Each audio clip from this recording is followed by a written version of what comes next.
4 campos, né, que vocês vão ter na ausência do professor Igor. Beleza? Então vamos lá. Bom, então cromatografia. Primeiramente, o que é cromatografia? Alguém tem alguma noção do que é essa técnica? Alguém podia dizer, assim, brevemente, o que é a cromatografia? Alguém sabe? Alguém tem alguma noção? Pode dizer, não tem vergonha não. Ninguém? Bom, antes de a gente dizer o que de fato é a cromatografia, é interessante a gente ver o contexto histórico. Ela foi introduzida pelo pesquisador russo Michael Sweat em 1906, quando ele separou a clorofila de uma mistura de pigmentos de plantas através de uma coluna cheia de carbonato de cálcio em pó, fazendo a lavagem com éter de petróleo. Então, o que foi que ele fez? Ele pegou uma coluna bem semelhante com essa aqui. Como fase estacionária, ele colocou carbonato de cálcio e colocou folhas, certo? Com clorofila. E aí ele colocou como eluente o éter de petróleo, que funcionou como a fase móvel. E com isso ele fez a separação de diversos componentes que tinham nessas folhas. E aí ele percebeu que conforme ele ia colocando o eluente, ele ia percebendo que tinha diferentes cores, ou seja, havia diferentes separações. Então com isso, né, sem querer, ele acabou descobrindo a cromatografia. E o que é a cromatografia? Passa aí. A cromatografia, né, pelo grego, chroma quer dizer cor e graphem quer dizer grafia. Ela é uma escrita de cores. É claro que nos dias de hoje a gente sabe que a cromatografia ela não está restrita só a substâncias que tenham cor, né? Sendo que muitas substâncias elas são incolores. Tá? Essa técnica pode separar os componentes sem nenhum aparecimento de cor. E cromatografia, uma definição bem simples dela, é o seguinte, é que ela é uma técnica físico-química que foi tirada, né, emprestada pela analítica, que é muito aplicada na química orgânica, que ela está baseada na migração diferencial dos componentes das substâncias entre duas fases. Sempre na cromatografia vão existir duas fases. Uma fase é estacionária e uma fase móvel. E por essa migração diferencial, você consegue fazer a separação, você consegue fazer o isolamento, você consegue fazer a quantificação de diversas substâncias. Beleza? E como o próprio nome sugere, né, uma fase estacionária vai ser uma fase que vai ser fixa, uma fase que vai ficar parada, uma fase móvel, como o próprio nome sugere, vai ser uma fase que vai estar em movimento. Beleza? Então, o princípio básico, como eu falei para vocês, é a separação dos constituintes de uma mistura devido à interação diferencial do soluto entre duas fases immiscíveis, ou seja, essas duas fases elas não se misturam. A fase estacionária ela não se mistura com a fase móvel. Tá? Então, nós temos aqui essa figura. Você vê aqui que você coloca uma amostra na sua fase estacionária, certo? Essa amostra ela vai ter diferentes analíticos, não confundir amostra com analítico. A amostra é um conjunto de analíticos, certo? Aqui, né, se a gente for olhar, a gente só tem dois analíticos, né? Esses quadradinhos azul e essas bolas vermelhas. E conforme ele vai colocando o eluente, a gente vê que vai ocorrendo a separação desses dois componentes, certo? A gente vai vendo essa migração diferencial aqui, certo? Então, os componentes das amostras são distribuídos entre duas fases, uma das quais permanece estacionária enquanto a outra elui entre os interstícios ou sobre a fase estacionária, certo? Então nós temos aqui uma coluna cromatográfica empacotada, a gente vai explicar, a gente vai ver mais na frente, que as colunas de HPLC ela é do formato de empacotamento, tá? Então nós temos aqui a fase estacionária, que são essas bolas amarelas, e a fase móvel vai passando pelos interstícios, né? Entre essas bolas amarelas aqui, certo? E esse aqui é o fluxo da fase móvel. E o movimento da fase móvel resulta numa migração diferencial dos componentes na móvel. O mecanismo envolvido nesta migração diferencial vai depender do tipo utilizado da fase móvel e da fase estacionária. A gente vai ver bem por cima que as fases móveis elas são diferentes das fases estacionárias e que existem diversos tipos de fase estacionária e diversos tipos de fase móvel. Tá? Bom, então antes de a gente ver de fato a cromatografia líquida de alta eficiência, é interessante a gente ver que não existe só esse tipo de cromatografia, existem diversos tipos de cromatografia. vocês viram, né? Eu estava passando assim pelo laboratório, mas eu estava vendo que vocês estavam vendo plaquinha, né? Plaquinha é um tipo de cromatografia. Cromatografia em cromado delgado. Né? Esse é um dos tipos de cromatografia. HPLC é outro tipo de cromatografia. Coluna clássica, que é essa coluninha aqui, é outro tipo de cromatografia. Cromatografia gasosa, entre muitas outras. Então, quanto ao tipo de suporte, nós temos dois tipos. Uma coluna e a forma planar. Isso aqui é quanto à fase estacionária, certo? Eu posso ter uma coluna e eu posso ter um plano. Como assim? Coluna é quando for essas colunas aqui. Beleza? Planar é quando for um papel. Certo? Esse é um tipo de cromatografia. A cromatografia também, que era jogada, era planar também. Exatamente. Uma delgada e a de papel. Pelo modo de separação, nós temos esses tipos: adsorção, partição, troca iônica, exclusão e afinidade. Quanto à natureza da fase móvel, nós temos cromatografia gasosa, em que a fase móvel é um gás, cromatografia líquida, é um líquido, e a supercrítica, que é quando a temperatura da substância ela atinge uma temperatura tão alta que ela nem possui características líquidas e nem gasosas. Tá? E também a composição da fase móvel, que ela pode ser pelo modo isocrático ou pelo modo gradiente, a gente vai ver isso mais na frente. E também pelo objetivo de separação, que pode ser pelo objetivo analítico e pelo objetivo preparativo. Nas nossas práticas, a gente vai ter um objetivo analítico. Tá? A gente vai explicar isso mais tarde. Pronto, e o que é a cromatografia líquida de alta eficiência? Nada mais é do que uma coluna cromatográfica que vai ter uma determinada fase estacionária, certo? Na sua coluna. Imagina essa coluna aqui. Você tem esse tipo de coluna aqui, certo? Só que acoplado a essa coluna, você vai ter uma bomba de pressão. E essa bomba de pressão vai pressionar o eluente, que no caso vai ser a sua fase móvel, e aí vai acontecer a separação dos constituintes, certo? A cromatografia líquida de alta eficiência, ela é uma técnica de ultra microanálise, podendo, dependendo da substância e do detector empregado, quantificar massas de componentes inferiores a 10 a menos 18. Aqui está errado, viu, pessoal? Quando vocês verem os lados, vocês corrigem aí, é 10 a menos 9. Ou seja, nanogramas, certo? Não é 10 a menos 18. Na cromatografia líquida, as espécies que estão sendo analisadas sofrem influência enorme da fase estacionária. E, ao mesmo tempo, as propriedades destas estão continuamente influenciadas pela fase móvel, fato que não ocorre na CG. Então, assim, brevemente, eu vou estar relacionando o HPLC, cromatografia líquida de alta eficiência, com dois tipos de cromatografia. Cromatografia gasosa, né, que vocês viram, se não me engano, no final do biodiesel, né? O professor explicou, né, um pouco do funcionamento do CG. E também com a cromatografia clássica, que é essa coluna aqui. Certo? Por quê? Por que eu vou relacionar esses dois? Porque são os dois tipos de cromatografia que mais se aproximam com a HPLC. E a gente analisando esses dois tipos, a gente vai ver as diferenças de cada um. Tá bom? Pronto, na cromatografia líquida de alta eficiência, quais misturas podem ser separadas por ela? Para uma substância qualquer, pode ser arrastada por um líquido, ela deve dissolver-se nesse líquido. É necessário que a substância que eu vá analisar, ela consiga dissolver-se nesse líquido. Certo?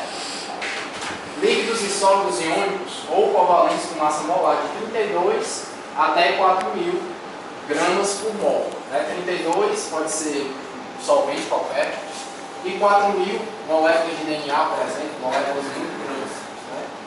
E não há limitação de volatilidade ou de estabilidade térmica. Ao contrário da cromatografia gasosa, a substância, né, vocês viram que você tem um forno, e aí essa substância ela é volatilizada e o gás de arraste arrasta ela. Já na cromatografia líquida a gente não vai ter isso aí. Pronto, então fazendo a diferenciação entre cromatografia líquida e cromatografia gasosa. Estou sendo um pouco rápido, sabe? Porque são muitos slides, aí estou passando bem rápido, tá? Mas se vocês quiserem perguntar, vocês podem perguntar. Beleza?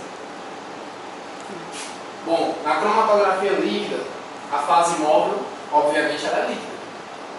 E na cromatografia gasosa, a fase móvel é gasosa. Nenhuma dúvida, né, Ali? Oi. Quanto tempo tu aprendeu a aprender esse? Cara, foi mais ou menos 1 ano e meio. Foi. 1 ano e meio, mais ou menos. fase móvel líquida, fase móvel gasosa, simples, né? E em CG, a fase estacionária pode ser sólida ou ela pode ser líquida. E também a HPLC, ela pode ser sólida e ela pode ser líquida. A gente não vai entrar em muitos detalhes disso aí, tá? Mas no nosso caso aqui, a nossa fase estacionária ela vai ser sólida, ela não vai ser líquida.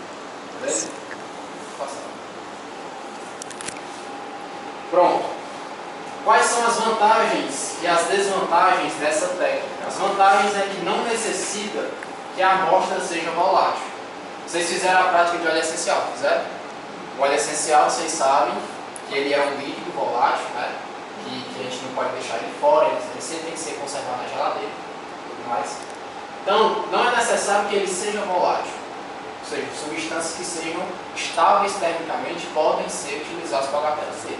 E a gente sabe que a maioria das substâncias, elas são estáveis termicamente, né? Ao contrário dos óleos essenciais, não são. Outra vantagem é que o tempo de análise ele é bem reduzido. A gente vai ver na coluna clássica, nessa coluna aqui, que uma análise como essa, ela demora 10 horas, 6 horas. Na cromatografia líquida de alta eficiência, você leva 2 até 20 minutos. É bem mais rápido, o tempo é bem reduzido. Fora que também você tem uma alta resolução, você consegue ver todos os picos, né? Você consegue ter uma boa separação daquilo que você está analisando. Também uma boa detectabilidade e bons resultados quadro e quantitativos. Tá? Uma desvantagem é que o equipamento ele é muito caro. Esse equipamento, o equipamento que a gente vai utilizar nas nossas práticas vai ser esse aí, que está ali atrás, vocês podem ver. Esse aparelho ele custou uns 300 mil reais, mais ou menos, 350 mil. Esse aqui que está perto do Igor, que é um mais antigo, eu acho que na época ele deve ter custado uns 120 mil. Hoje ele está mais barato, ele está uns 70 mil. Ainda é caro, né? Para comprar um carro. Isso é costura de dólar, né? Hoje está mais caro ainda. Se for em dólar, o dólar está quase 4 reais, está mais caro ainda. Enfim, é muito caro. Uma das desvantagens do HPLC é que ele é muito caro. Outra desvantagem é que não existe um detector universal com boa detectabilidade e baixo custo. Como assim? O HPLC ele tem várias aplicações. A gente vai ver daqui a alguns slides que ele tem diversas aplicações. Aplicações na indústria de alimentos, na farmacologia, na medicina, né? E até mesmo na pesquisa. E dependendo daquilo que você for analisar, o detector ele pode detectar sua amostra ou não. Porque há detectores específicos para algumas substâncias. Nesse HPLC aqui, nesse HPLC novo, lá em cima, o último, que tem um símbolos em laranja ali, esse detector é um detector para açúcar. Ele é um detector específico para açúcar. O que está embaixo dele é um detector universal, ele vai detectar tudo. Só que ainda assim, esse detector universal, ele não vai ser capaz de detectar todas as amostras que a gente está analisando.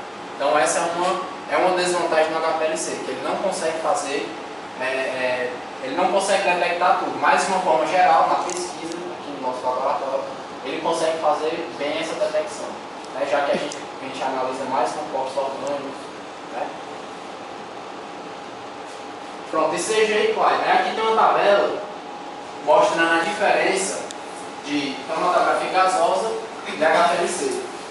A amostra do CG, a amostra do derivado volátil, termicamente estável nas condições de operação. Ou seja, o exemplo disso é o óleo essencial. No HPLC, a amostra basta que ela seja solúvel na fase móvel. Não necessariamente ela precisa ser estável termicamente como no CG.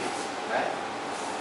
Os tipos de amostra podem ser gases, líquidos e sólidos, massa molar de 2 até 1200. Já na HPLC a gente viu que a massa molar pode ser de 32 até 4 vezes 10 a 6, ou seja, 4 milhões. Desde moléculas bem pequenas até amostra bastante complexa, com proteínas, né, com ácidos nucleicos, o HPLC consegue analisar. Já o CG não. Quantidade mínima detectável. Nesse quesito aqui, o CG ganha do HPLC.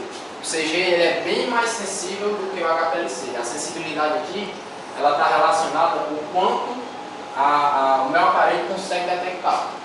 Ou seja, no CG a escala aqui está em picogramas, que é 10 a menos 12 gramas.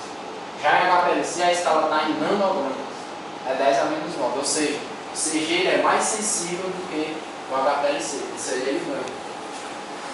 A capacidade preparativa ela é baixa e trabalhosa. No CG você precisa ter bastante cuidado ao injetar uma amostra, né? A gente vê diversos casos aí de pessoas que querem levar a amostra para analisar e aí a coluna entope, né? Porque muitas das vezes a pessoa que extrai o óleo essencial, por exemplo, o óleo está sujo, não está puro, aí acaba entupindo a coluna, né? Então é muito trabalhosa. Já na HPLC ela é boa, com fácil coleta e possibilidade de automação. Tá? A gente vai ver isso com mais detalhes depois. Capacidade analítica é excelente, com separação de amostras por cerca de 200 componentes. Né? Outra vantagem do CG em relação ao HPLC, que consegue fazer apenas 50. Como eu falei, o CG ele é mais sensível do que o HPLC. Com isso ele consegue separar amostras que contêm pequenas quantidades de analítico. Com isso ele consegue fazer uma separação melhor. E os pratos teóricos da coluna 2.000 a 300.000 e 500 a 25.000. O que é esses pratos teóricos? O que são esses pratos teóricos? Os pratos teóricos eles estão relacionados com a eficiência da coluna. Como o próprio nome sugere, são teóricos, eles não existem. Existem cálculos matemáticos bastante complexos, não vai abordar aqui, mas esses cálculos eles mostram o quão a minha coluna ela pode separar os meus constituintes, certo? Quanto mais pratos teóricos tiver, melhor vai ser a separação da minha coluna. Imagine, não sei se vocês lembram aquelas torres de destilação cheias de petróleo? Você coloca o petróleo cru, né? Petróleo cru, e aí ele vai aquecendo e ele tem diversas câmaras, né? Em que pelo aquecimento dele ele vai saindo gasolina, vai saindo parafina, vai saindo asfalto, gás metano, né? Então tem essas diferentes ebulição, pelo ponto de ebulição que separa, pelo ponto de ebulição. Você tem essas diferentes camadas, digamos assim, certo? Então na coluna você também vai ter essas diferentes camadas que são teóricas. Quanto mais camadas você tiver, melhor vai ser a eficiência da sua coluna. Porque quanto mais camadas tiver, você vai conseguir separar mais ainda a sua amostra. No CG, a vantagem do CG para o HPLC é porque, como ele tem mais pratos teóricos, ele consegue fazer uma melhor separação do que o HPLC. Isso a gente comprova aqui, né? Ele consegue fazer separação de 200 componentes em uma amostra só. E aqui ele só faz 50. Pode passar. Uma pergunta aí, só uma coisa. Não vai. Tá tranquilo agora? Pode perguntar. Estou falando rápido que é para dar tempo aí. Está tranquilo. Bom, então agora a gente vai ver a cromatografia clássica e a HPLC. Então aqui a gente tem algumas considerações. Quanto à velocidade eu já falei, né? A Helena e a Shelly que trabalham lá no laboratório, elas já viram muito essa coluna clássica. Para quem não sabe, essa aqui é a coluna clássica. Tá? Infelizmente a gente não tem aqui, quer dizer, tem, mas está dentro das caixas, a coluna de CG, certo? Mas a gente tem aqui a coluna clássica. Certo. E aqui a gente tem a coluna de HPLC. Essa coluna clássica aí, a fase estacionária que ele se refere é a sílica, né? Você consegue que é a sílica. E a fase móvel é o solvente que você vai usar. No caso, se você vai fazer uma separação do extrato bruto, aí você vai mudando as fases móveis, você vai mudando por ordem de polaridade. Você pega o hexano, né? Passa o cloroformo, você está criativa, né? Dependendo do que você quer analisar, você usa o solvente adequado. Dependendo da classe de composto que você quer extrair daquela planta, você vai usar um eluente coerente em relação a isso. E o HPLC ele funciona melhor, né? Ele parece melhor, né? Por isso que ele poupa mais tempo. Tá? Aí ele vai entrar mais em detalhes depois, quais são as fases móveis que se usa, né, no HPLC, e vai mostrar para vocês aqui a fase estacionária, porque vai ter com leite. Beleza, então, quanto à velocidade, a coluna clássica, como eu já falei para vocês, ela leva de 2 até 12 horas ou até semanas para você conseguir separar algum constituinte que você está procurando. Já o HPLC, dentro de 2 ou até 20 minutos, você consegue fazer essa separação. Você consegue fazer a sua análise. Só um relato verídico. Eu fui na época do laboratório aqui no Ciência Científica, tinha um colega da professora Sônia, o Léo, chamava ele de Léo, né? Que ele trabalhava com a Não, ele trabalhava com o Muricy, exatamente. E aí ele fazendo essas colunas ali, ele levou assim uns 4 meses para terminar a coluna com o município. A gente tinha pena dele, sabe? O bichinho ele chegava aqui de manhã, ia para aula e só saía à noite, né? Para você ver como Bastante difícil. Bastante difícil as separações, dependendo do que você vai fazer, sabe? Então a HPLC aí salva muita gente. Quanto à sensibilidade, né? Não precisa nem falar. Coluna clássica, ela usa colunas relativamente grandes. Né? Você percebe uma coluna como essa, uma coluna como essa. Olha a diferença de tamanho. Quanto maior for a coluna, menor vai ser a sensibilidade dela, né? E obviamente pior vai ser a separação dela. Então a coluna clássica usa colunas relativamente grandes e proporcionalmente